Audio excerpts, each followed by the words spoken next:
بسم اللہ الرحمن الرحیم۔ السلام علیکم ناظرین، آپ یوٹیوب اور فیس بک چینل دیکھ رہے ہیں۔ میں رانا عزیر ہوں۔ نادرکام چیف جسٹس قاضی فائز عیسیٰ کا پاکستان تحریک انصاف سے بلے کا نشان غیر آئینی اور غیر قانونی طور پر چھیننا مہنگا پڑ گیا ہے، اور اب ان کو سمجھ نہیں آ رہی کہ ان کو وہ کریں تو کریں کیا۔ اور آج جس طرح سے لطیف کھوسہ صاحب نے دھجیاں بکھیر کے رکھ دیں، بھری عدالت میں چیف جسٹس قاضی فائز عیسیٰ صاحب کو کہا کہ مائی لارڈ، ہمیں تم پر اعتماد نہیں ہے، ہم عدم اعتماد کا اظہار کرتے ہیں، آپ سے اپنی درخواست واپس لیتے ہیں، ہم عوام کی عدالت کے اندر جائیں گے اور عوام کو فیصلہ کرنے دیں گے کہ جناب آئین اور قانون کیا ہے۔ وہ چیف جسٹس قاضی فائز صاحب جو کبھی ہمیں کسی زمانے میں خطوط کی لائنیں لکھتے تھے، کہتے تھے یہ آئین کی کتاب قرآن سے زیادہ مقدس ہے، آپ نے آج اس آئین کی کتاب کو ردی کی ٹوکری میں پھیر کر جو ہے وہ پالش اپنے منہ میں مل لی۔ یعنی یہاں تک جو ہے صورتحال جا چکی ہے۔ کچھ بڑی خبریں جناب جو لے کر آپ کی خدمت میں حاضر ہوا ہوں۔ سب سے پہلی خبر پر آج ہم نے بات کرنی ہے کہ عمران خان صاحب جو ہیں انہوں نے چیف جسٹس قاضی فائز عیسیٰ صاحب کو جو جیل سے بیٹھ کر اہم ترین پیغام دیے، جو بڑی انہونی خان صاحب نے کر دی ہے۔ دس از ویری امپورٹنٹ۔ اب الارمنگ سچویشن ہے اور ایک نئی جنگ چھڑی ہے، جلتی پر تیل پھینکا گیا ہے۔ عمران خان صاحب کی سٹیٹمنٹ بہت امپورٹنٹ ہے، وہ آپ کے سامنے رکھوں گا، اس کا مکمل طور پر پوسٹ مارٹم کر رہا ہے۔ لیکن اس سے بھی بڑی خبر ہے، army chief general Asif Munir یا پھر D G I S I lieutenant general Nadeem Anjum صاحب سے ایک ملاقات کی کہانی۔ منصور علی خان صاحب جو ہیں ان کا جھوٹ پکڑا گیا ہے، جو سوشل میڈیا پر پاکستان تحریک انصاف کے لوگوں کو لونڈا لپاڑا کہہ کر مخاطب کرتے تھے کہ یہ جھوٹے ہیں، یہ مکار ہیں، آج وہ خود لونڈا لپاڑا جو ہے وہ بے نقاب ہو گئے اور جناب ان کا جھوٹ پکڑا گیا کیونکہ خفیہ ادارے نے خود اس کی تردید کر دی ہے۔ خفیہ ادارے کا جواب آج سامنے آیا ہے، وہ بھی آپ کے سامنے رکھنا انتہائی ضروری ہے۔ لیکن اگر آپ نے چینل کو سبسکرائب نہیں کیا، چینل کو سبسکرائب کر لیں، بیل آئیکن کو دبا دیں، آنے والی تمام تر اپڈیٹس آپ کی خدمت میں بر وقت پیش ہوتی رہیں گی۔ ناظرین، سب سے پہلے تو آج پاکستان تحریک انصاف جو ہے انہوں نے سپریم کورٹ آف پاکستان کو آج اس طرح سے ایکسپوز کر کے رکھ دیا۔ یہ انفارچونیٹ کیس ہے کیونکہ سپریم کورٹ پر پوری قوم کا اعتماد ہوتا ہے۔ ایک منصف، ایک قاضی جو ہے وہ انصاف کی مسرت پر بیٹھ کر جب آئین اور قانون کے خلاف جا کر فیصلے دینا شروع کرتے ہیں، چیف جسٹس کے حامی صحافی، حامی ان کی جماعت کے لوگ، حالانکہ نون لیگ کو خوش ہونا چاہیے تھا، نون لیگ کے کریڈیبل پولیٹیشنز بھی اس فیصلے کو ڈیفینڈ نہیں کر پا رہے۔ وہ کہہ رہے ہیں کہ ہمارا تو مقابلہ بلے سے ہوتا تو ہم بالکل ہمارا ٹھیک تھا، ہم بلے سے مقابلہ کرنا چاہتے تھے۔ تو وہ یہاں تک جو ہے وہ صورتحال جا چکی ہے۔ اور جو اسطور صاحب ہیں وہ تو یہ بات کر رہے ہیں کہ 3 طاقتور لوگ تھے، کچھ نون لیگی تھے، اور انہوں نے جناب ایک ڈیل کی کہ پاکستان تحریک انصاف سے بلے کا نشان واپس لینا چاہیے، چیف جسٹس کے ساتھ ٹریڈ ہوئی ہے۔ اب وہ بات کر رہے ہیں، میں نہیں کر رہا، اور اس کے بدلے میں ایک سلامی دی گئی کہ پاکستان تحریک انصاف سے بلے کا نشان جو ہے واپس لے لیا گیا ہے۔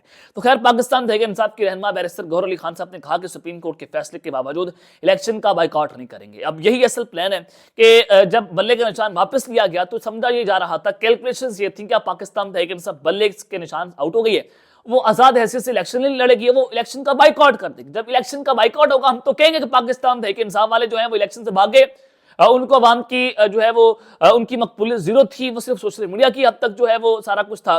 تو اب پاکستان تحریک انصاف ان کا مقابلہ کر رہی ہے، اور ان آزاد امیدواروں سے بھی ان کو خوف یہ ہے کہ اب کی بار پاکستان جو ہے، آپ کو بتانا یہ ہے کہ اب کی بار جو ہے وہ امیدوار ووٹر کو نہیں ڈھونڈے گا، اب کی بار ووٹر امیدوار کو ڈھونڈے گا۔ دس از ویری امپورٹنٹ۔ آج سے پہلے کبھی کسی الیکشن میں نہیں ہوا، امیدوار ٹوکرا پکڑ کے گھر گھر جا کر ووٹ مانگتا تھا کہ خدا کے نام پر مجھے ووٹ دے دیں، میں عمران خان کا کھلاڑی ہوں، میں نواز شریف کا شیر ہوں، یا میں جو ہے بھٹو خاندان سے میرا تعلق ہے، اور وہ جا کر ووٹ مانگتے تھے اپنے لیڈر کے نام پر۔ آپ جو ہے وہ آج پاکستان کے نام پر ووٹ جائے گا، اور اب کی بار ووٹر جا کر امیدوار کو ڈھونڈے گا کہ فلاں امیدوار عمران خان کا، اس کو ووٹ دینا ہے، یہ عمران خان کا کھلاڑی، اس کو ووٹ دینا ہے۔ یہاں تک جو ہے وہ صورتحال جا چکی ہے، اور اب یہ ٹوسٹ آیا ہے 180 کے اینگل کا کہ پاکستان کی تاریخ نے پانسا پلٹا ہے۔ پلٹا ایسا آیا کہ اب ووٹر نے ایک امید جاگی ہے، اور پاکستان تحریک انصاف جس طرح سے سوشل میڈیا پر بیٹھ کر جو کمیونیکیٹ کر رہی ہے پاکستان کی عوام کے ساتھ، اور جو لوگوں کو سمجھایا جا رہا ہے، دس از ویری امپورٹنٹ کہ اب یہ ملک بدل چکا ہے، یہ نوجوانوں کا ملک ہے۔ اور P T I social media کو جس طرح سے پازیٹیولی یوز کر رہی ہے، تو اس نے جناب بہت ساری پارٹیز کو ٹف ٹائم دے کر رکھ دیا ہے، اور بہت سارے پلانز جو ہیں سوشل میڈیا پر چکنا چور ہوتے ہوئے دکھائی دے رہے ہیں۔ اور پھر جو پیپلز پارٹی کی رہنما ہے چودھری منصور بسان صاحب، انہوں نے کہا کہ الیکشن کمیشن سرٹیفکیٹ کے مطابق امیدواروں کو الیکشن نشان الاٹ کرنے کا پابند ہے، اور پنجاب میں 7 امیدواروں کو تیر کا نشان دینے سے انکار کر دیا گیا، اور انہیں زبردستی آزاد امیدوار ڈکلیئر کیا گیا ہے۔ ہمارا مطالبہ یہ ہے کہ سب کو تیر کے نشان الاٹ کیے جائیں۔ اور دوسری جانب جناب جو سینیٹر ہیں پلوشہ خان، انہوں نے مریم نواز کی تقریر پر رد عمل دیا. انہوں نے کہا کہ 3 بار وزیر اعظم بننے والے نے عوام کو مشکلات کے سوا کچھ نہیں دیا. جب بھی شیر کو اقتدار میں لایا گیا، شیر نے عوام کو آٹے سے بھی محروم کر دیا ہے. اب اقتدار میں لانا، اب پیپلز پارٹی والوں کو پتا کہ جناب ادھر ڈیل ہو گئی ہے، شیر اب جو ہے وہ اقتدار میں آ رہا ہے. اب یہ لوگ خوش ہیں کہ اب جو ملک کی صورتحال لوگوں نے کر دی ہے تو 2 سال کے اندر ملک کی صورتحال تبدیل نہیں ہو سکتی.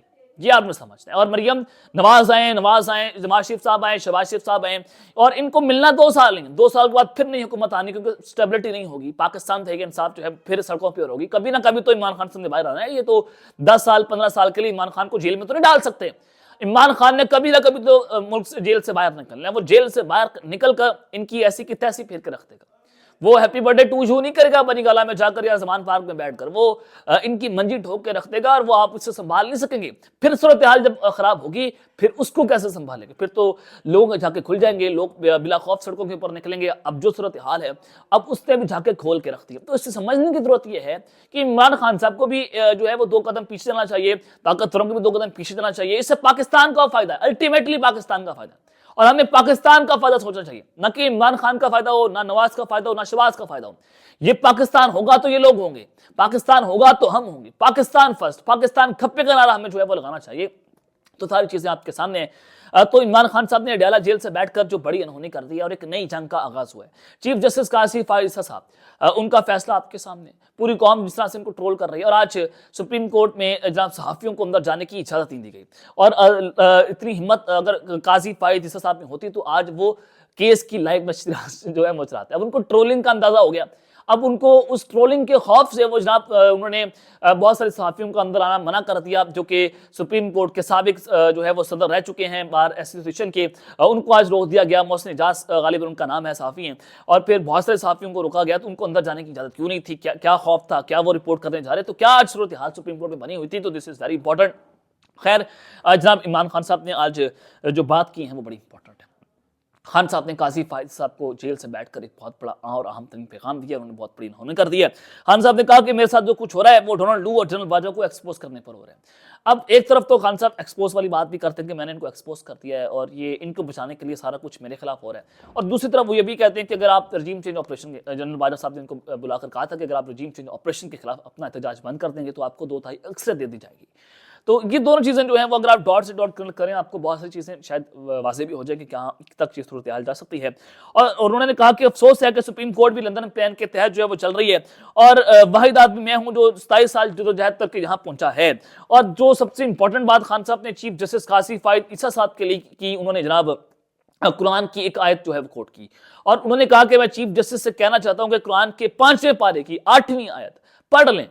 قرآن مجید میں یہ ارشاد اللہ تعالیٰ نے فرمایا کہ دشمنوں سے بھی اتنی نفرت نہ کرو کہ انصاف نہ کر سکو. قاضی فائز عیسیٰ صاحب، اپنے دشمنوں سے بھی اتنی جو ہے وہ آپ نفرت نہ کرو کہ آپ انصاف کے خلاف جا کر فیصلہ دے دو. ہم آپ کو دشمن نہیں ہیں، ہم پاکستانی ہیں. یہ عمران خان صاحب نے بڑا واضح پیغام جو ہے وہ چیف جسٹس کو جو انصاف کی کرسی پہ بیٹھا ہوا ہے اس کو پہنچایا ہے. اور پھر انہوں نے کہا کہ لوگوں کا غصہ 8 فروری کو آپ دیکھ لیں گے. اور سب سے بھاری ذمہ داری جو ہے وہ اس وقت اوورسیز پاکستانیوں پر عائد ہوتی ہے کہ اگر وہ کسی مجبوری سے پاکستان ووٹ کاسٹ نہ کرنے آئے تو وہ ایٹ لیسٹ 10-15 خاندانوں کو کال ضرور کریں اور بتائیں کہ آپ کے حلقے میں فلاں پی ٹی آئی کا امیدوار ہے، فلاں اس کا انتخابی نشان ہے، اس پر جا کر مور لگانے کہ عمران خان کا امیدوار ہے. تو آپ آگاہی مہم جو ہے وہ ضرور چلا سکتے ہیں. عمران خان صاحب نے اوورسیز پاکستانیوں سے یہ جو ہے وہ ریکویسٹ کی ہے. اور انہوں نے کہا کہ کوئی بھی 8 فروری تک چین سے نہ بیٹھے اور اب کی بار جو ہے ووٹر امیدوار کو ڈھونڈتا پھرے گا. یہ صورتحال جو ہے وہ بن چکی ہے. اب آ جائیں کہ DJSI اور army chief general Asim Munir صاحب کے ساتھ ملاقات. اور یہ ملاقات کی خبر منصور علی خان صاحب نے دی کہ ان کی ایک ملاقات ہوئی. اور ملاقات انہوں نے کہا کہ مجھے خود ادارے نے فون کیا کہ جناب آ جائیں، آپ سے فلاں اہم شخصیت جو ہے وہ ملاقات کرنا چاہتی ہے. اور انہوں نے کہا کہ یہ ملاقات پنڈی کے اندر ہوئی اور ملاقات کی طرف اشارہ تھا کہ شاید وہ جو ہے ان کی ملاقات آرمی چیف صاحب سے ہوئی. ان کا اشارہ تھا جو سمجھ آ رہا تھا کہ ادارہ ان سے جب بات کر رہے ہیں. اور انہوں نے آ کر وہ ملاقات جو ہے وہ رپورٹ کر دی. انہوں نے کہا کہ میں نے ان سے پوچھا کہ کیا الیکشنز ہو رہے ہیں، تو بتایا گیا کہ جی ہاں الیکشنز بالکل ہو رہے ہیں، اس پہ کوئی شک کی بات نہیں ہے. پھر جناب طاقتور شخصیت نے منصور علی خان صاحب کو کہا کہ فیوچر میں عمران خان صاحب کو کوئی اسٹیک نظر نہیں آ رہا، ان کا کردار پاکستان کی سیاست میں نظر نہیں آ رہا. اور اب کی بار آپ دیکھیں گے کہ واقعی طور پر کسی سیاستدان کو مائنس کیا گیا ہے. یہ 2 چیزیں تھیں. اور تیسرا انہوں نے کہا کہ ماضی میں ادارے نے بہت زیادہ غلطیاں کی اور اب کی بار جو ہے وہ ادارہ اسٹریٹ فارورڈ آئے گا اور کھل کر سامنے آئے گا اور کھل کر اپنی پالیسی کو واضح کرے گا، کھل کر کھیلے گا. یہ منصور علی خان صاحب رپورٹ کر رہے ہیں، آپ ان کا ویلاگ جا کر سن بھی سکتے ہیں. اور پھر انہوں نے جو سب سے امپورٹنٹ بات کی، انہوں نے کہا کہ انہوں نے جو طاقتور شخصیت انہوں نے کہا کہ یہ مت بھولیے گا کہ ہم 9 مئی کو بھلا دیں گے، ہم 9 مئی کو معاف کر دیں گے۔ یہ 76 سالہ تاریخ میں پاکستان میں پہلی بار کسی نے یہ ایسا کرنے کی جو ہے وہ کوشش کی ہے۔ ہمیں سب پتہ ہے کہ پاکستان تحریک انصاف کے پی کی طرف کوئی جھکاؤ کر رہی ہے، ان کے پیچھے کیا مقاصد ہیں، کیا پلانز موجود ہیں، اور یہ چیزیں اس وقت بڑی امپورٹنٹ تھیں کہ انہوں نے پاکستان تحریک انصاف کو رگڑ کے رکھ دیا، اور انہوں نے کہا کہ عمران خان صاحب کا پتہ صاف ہو چکا ہے، جس کے بعد سوشل میڈیا پر طرح طرح کی خبریں گردش کرنا شروع ہوئیں کہ منصور علی خان صاحب کے ذریعے کیا پیغام پہنچانا چاہتے تھے، کہ کیا پاکستان تحریک انصاف اور عمران خان صاحب کو پیغام رسانی کی گئی ہے۔ تو اس کے اوپر جو ہے وہ جناب کامران شاہد، جو کہ آپ سب کو پتہ کہ کہاں سے بولتے ہیں، پچھلے دنوں انہوں نے بہت سارے انٹرویوز کیے، عثمان ڈار صاحب کا انٹرویو، اور پھر یہ جنرل باجوہ صاحب کے گھر بھی گئے تھے، وہ صورتحال بھی آپ کو پتہ ہوگی، یہ خبر جو ہے وہ منصور علی خان صاحب نے بریک کی تھی۔ تو اب یہی کامران شاہد صاحب جو ہے انہوں نے منصور علی خان صاحب کی اس خبر کی تردید کر دی ہے، اور آپ کو پتہ ہے یہ کہاں سے بولتے ہیں۔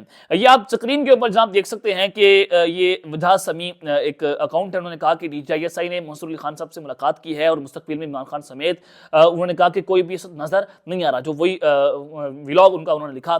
تو اس کو ری ٹویٹ کرتے ہوئے کامران شاہد صاحب نے کہا کہ میرے سورسز یہ کنفرم کر چکے ہیں کہ ڈی جی آئی ایس آئی جو ہیں وہ کبھی اس اینکر سے نہیں ملے ہیں، اور سوشل میڈیا پر اس اینکر نے جو ہے وہ جھوٹ پھیلانا شروع کر دیا ہے، اور یہ پاکستان کی جو ہے وہ کے لیے انتہائی امپورٹنٹ ہے، اور کسی رسپانسبل پوسٹ کے حوالے سے اب اگر آپ ایسی خبر چلا رہے ہیں تو یہ انتہائی جو ہے وہ مضحکہ خیز خبر ہے۔ یہ جناب کامران شاہد صاحب نے اس خبر کو جو ہے وہ لکھا، اور ایک مارخور نامی ٹویٹر اکاؤنٹ ہے، اس میں بتایا گیا کہ مارخور یہ بتانا چاہتا ہے کہ منصور علی خان کی ملاقات جو ہے نہ تو چیف آف آرمی اسٹاف سے ہوئی ہے، اور نہ ہی ڈی جی آئی ایس آئی سے ہوئی ہے۔ کامران شاہد صاحب نے اس کو بھی ری ٹویٹ کیا اور کہا کہ سوشل میڈیا لائز آفن ایویپریٹس ان تھن ایئر، کہ سوشل میڈیا پر ہوا کے اندر جو ہے وہ باتیں چھوڑی جا رہی ہیں۔ اور پھر جناب احمد منصور صاحب نے ایک ٹویٹ کیا، انہوں نے کہا کہ ایسی ملاقاتیں ہماری بھی ہوتی رہتی ہیں، جس میں اصل ایجنڈا ڈیفینس سیکیورٹیز معاملات پر اپڈیٹ دینا ہوتا ہے، جیسے پاک افغان سرحد، انڈیا سے دہشت گردی کی جنگ، فوج مخالف پروپیگنڈا پر موقف وغیرہ وغیرہ۔ اب چونکہ ملک کا ماحول ایسا ہے کہ ایسی ملاقاتوں میں ہم سب جرنلسٹ جو ہیں وہ گپ شپ جو ہے وہ جملے بازی اور اپنی مبینہ اندر کی معلومات مبنی تبصرے کر کے آف دی ریکارڈ جو ہے وہ بات کرنے کی کوشش کرتے ہیں، جس کو قومی مزاج کے مطابق رخ دینے کی کوشش کرتے ہیں، اور پھر اس محفل میں موجود کوئی منصور علی خان اس طرح سے جو ہے وہ گھما پھرا کر سوشل میڈیا کی منڈی میں اپنا سودا بیچنا ڈال دے، اور جو ہے وہ بات یہ کرنا شروع کر دے کہ ان کی آرمی چیف جو ہے اور ڈی جی آئی ایس آئی سے ملاقات ہوئی ہے، اس کا ڈائریکٹ وہاں تک جو ہے اس کی رسائی ہے، اس کے اپروچ وہاں تک ہے، اور اس کو جو ہے وہ خود ملاقات کے لیے بلایا جاتا ہے۔ اور اس لیے مجھے یہ ویلاگ جو ہے وہ دیکھ کر اندازہ ہو گیا تھا کہ ہم نام بھائی نے کہانی ہی ڈالی ہے۔ افسوس تک پہلو یہ ہے کہ ایسے میں ایڈونچر سے بیک گراؤنڈ بریفنگز کے 100% صحافی جو ہیں وہ پیشہ ورانہ عمل کو ٹھیس پہنچتی ہے، اور آف دی ریکارڈ گفتگو کا اعتماد مجروح ہوتا ہے۔ یہ آف دی ریکارڈ جو ہے وہ گفتگو ہوئی ہے، یہ بات بتا رہے ہیں کہ کوشش کر رہے ہیں، اور یہ گفتگو انہوں نے کہا کہ ہوئی ہے، اور کامران شاہد صاحب کہنا کہ نہیں ہوئی۔ اب دیکھتے ہیں کہ معاملہ کس جانب جاتا ہے، منصور علی خان صاحب اس کے اوپر کیا موقف دیتے ہیں، لیکن ادارے کی جانب سے تردید آ رہی ہے، کامران شاہد صاحب جو ہیں وہ بات کر رہے ہیں۔ تب تک کے لیتے ہیں، اپنا خیال رکھیے، اور اس سنگر اپنا سمی خیر، اللہ نگہبان، پاکستان زندہ باد۔